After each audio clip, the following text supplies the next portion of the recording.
Hello बच्चों, तो क्या हाल चाल आप सभी के। आई होप सब बढ़िया होंगे और अपनी पढ़ाई शानदार तरीके से कर रहे होंगे। तो जेईई मेन 2025 22 जैन का हम पेपर डिस्कस कर रहे थे, जिसमें मॉर्निंग शिफ्ट का हम क्वेश्चन नंबर 17 देखेंगे। ओके,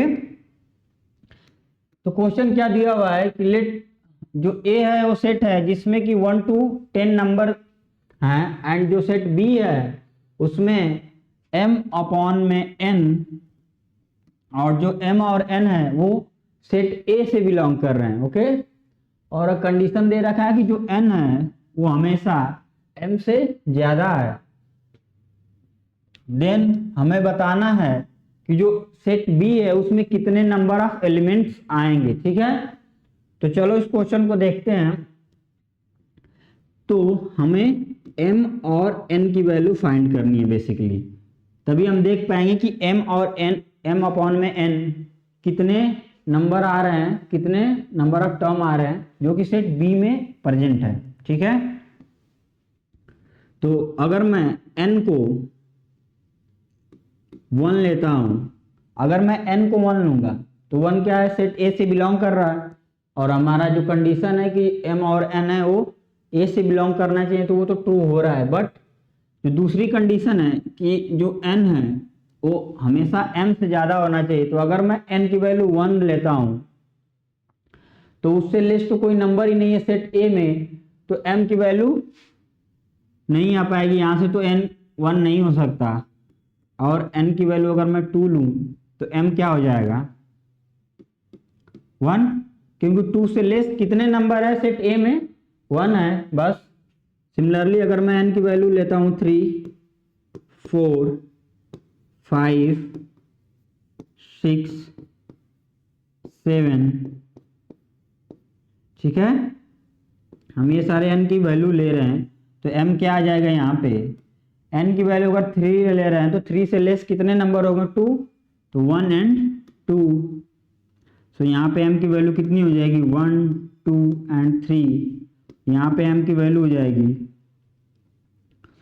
1, 2, 3 एंड 4, क्योंकि ये चारों नंबर 5 से लेस है और ये सारे सेट A से भी बिलोंग कर रहे हैं।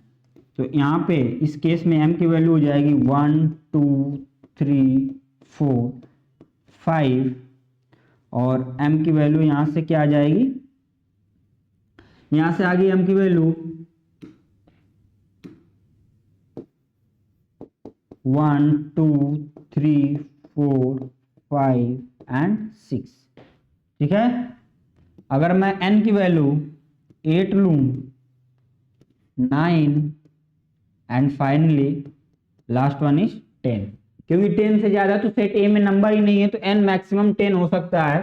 तो इस केस में जो m की वैल्यू हो जाएगी 1, 2, 3, 4, 5, 6 एंड 7। इस केस में m की वैल्यू होगी 1, 2, 3, 4, 5, 6, 7 एंड 8, और इस केस में m की वैल्यू हो जाएगी 1, 2, 3, 4, 5, 6, 7, 8 एंड 9। सो इतने केस बनेंगे m और n में। अब हमें क्या फाइंड करना है, m अपॉन में n। तो अगर मैं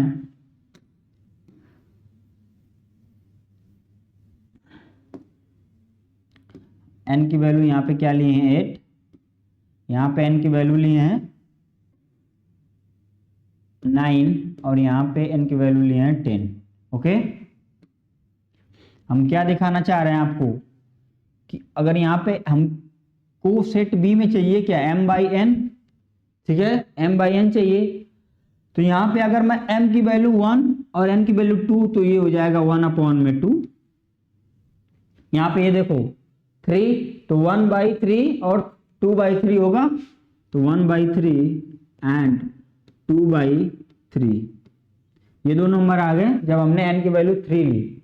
जब n की वैल्यू 4 लेंगे तो क्या आ जाएगा, 1 बाई 4, 2 बाई 4, और 2 बाई 4 क्या होगा, 1 बाई 2, लेकिन 1 बाई 2 तो ऑलरेडी आ चुका है, तो 1 बाई 4 एंड 3 बाई 4 होगा, तो 1 बाई 4 3 बाई 4।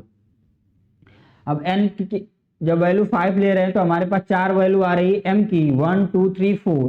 तो अगर मैं यहाँ से ये देखो तो 1/5, 2/5, 3/5 एंड 4/5। ये चार वैल्यू आएगी किसकी, m/n की। जब हम n की वैल्यू लेंगे 5 और m की वैल्यू उस केस में 1 2 लेके 4 तक हो जाएगी, और n की वैल्यू 6 लो तो 1/6, 2/6, 2/6 क्या होगा 1/3, 1/3 ऑलरेडी आ चुका है तो यहां से आएगा 1/6, 2/6 करेंगे तो 1/3 आ चुका है, एंड 3/6 करेंगे तो 1/2 होगा, वो 1/2 ऑलरेडी आ चुका है तो 1/2 भी हम फिर से नहीं लेंगे। और 4/6 कितना होता है 2/3, और 2/3 भी शायद यहाँ पे आ चुका है तो 2/3 भी नहीं लेंगे, तो यहाँ से आ जाएगा 5/6, तो 5/6।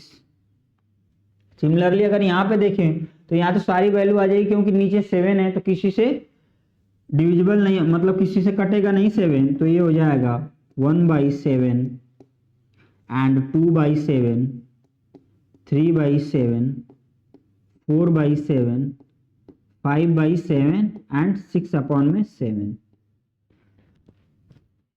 तो ये जितने टर्म आ रहे हैं 1 2 3 4 5 6, टोटल 6 एलिमेंट आ जाएंगे जब हम n की वैल्यू 7 और m की वैल्यू 1 to 6 होगा।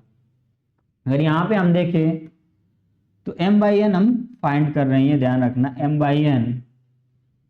तो अगर हम n की वैल्यू 8 लेना है हमें, n की वैल्यू 8, तो ये हो जाएगा 1/8, 1/8 कॉमा ये 2/8 आएगा, 2/8 1/4 होता है और 1/4 यहाँ पे आ चुका है तो 1/4 नहीं लेंगे, और 3/8 उसके बाद आएगा 3/8, फिर 4/8 आएगा, 4/8 मीन्स 1/2, 1/2 भी आ चुका है तो उसको भी नहीं लेंगे तो 5/8 आ जाएगा इसके बाद, एंड उसके बाद 6/8, 6/8 कितना होगा, अगर 2 से इसको कैंसिल आउट करें तो 3/4, और 3/4 कहीं आया है क्या इसमें, 3/4 यहाँ पे आ चुका है n = 4 के केस में तो उसको भी नहीं लेंगे, और 7/8 आ जाएगा लास्ट वन, 7/8।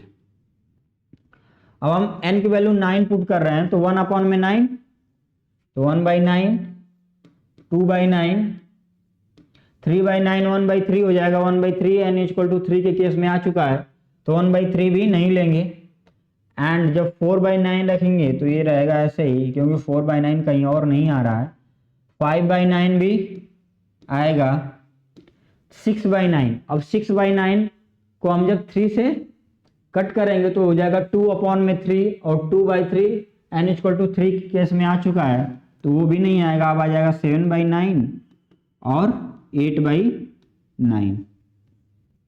अब n = 10 का केस लेते हैं तो 1/10, तो 1/10 कॉमा 2/10 दैट = 1/5, 1/5 आ चुका है वो नहीं आएगा, अब 3/10 आ जाएगा यहाँ के बाद, उसके बाद 4/10, 4/10 2/5 होगा तो 2/5 भी आ चुका है n = 5 के केस में यहाँ पे, तो हम लेंगे 4/5 नहीं ले सकते, 5/10 भी नहीं ले सकते क्योंकि वो 1/2 होगा, 1/2 n = 2 के केस में आ चुका है, 6/10 लेंगे तो क्या हो जाएगा 3/5, 3/5 भी आ चुका है, 7/10 आएगा, फिर उसके बाद 7/10, एंड 8/10 भी नहीं ले सकते, क्यों, क्योंकि 8/10 कितना होगा 4/5, और 4/5 इस 5 के केस में आ चुका है n = 5 में तो वो भी नहीं लेंगे, और फिर लास्ट वन आ जाएगा 9/10। तो इतने एलिमेंट सेट बी में आएंगे, तो काउंट कर लो कितने एलिमेंट हुए, 1 और 2 1 + 3, 3 + 2 5, 6 7 8 9 10 11 12 13 14 15 16 17 18 19 20 21 22 23 24 25 26 27 28 29 30 31। तो टोटल नंबर ऑफ एलिमेंट जो सेट बी में हुए हैं, number of element of set B उसमें कितने आ गए 31। ओके, तो बहुत ही सिंपल इजी क्वेश्चन था, थोड़ा सा बस एक कंडीशन जो दे रखी है उसका ध्यान रखना था कि हमें चाहिए क्या, और जितने भी हम m और n की वैल्यू लें वो जो सेट ए है उससे बिलोंग करना चाहिए। तो आप इसमें चेकआउट कर सकते हो, जितने भी हम नंबर लिए हैं 1 to 10 ही नंबर लिए हैं जो कि सेट ए में आ रहे हैं सारे, ठीक है। तो आई होप ये एक्सप्लेनेशन आपको समझ में आया होगा। Thank you everyone.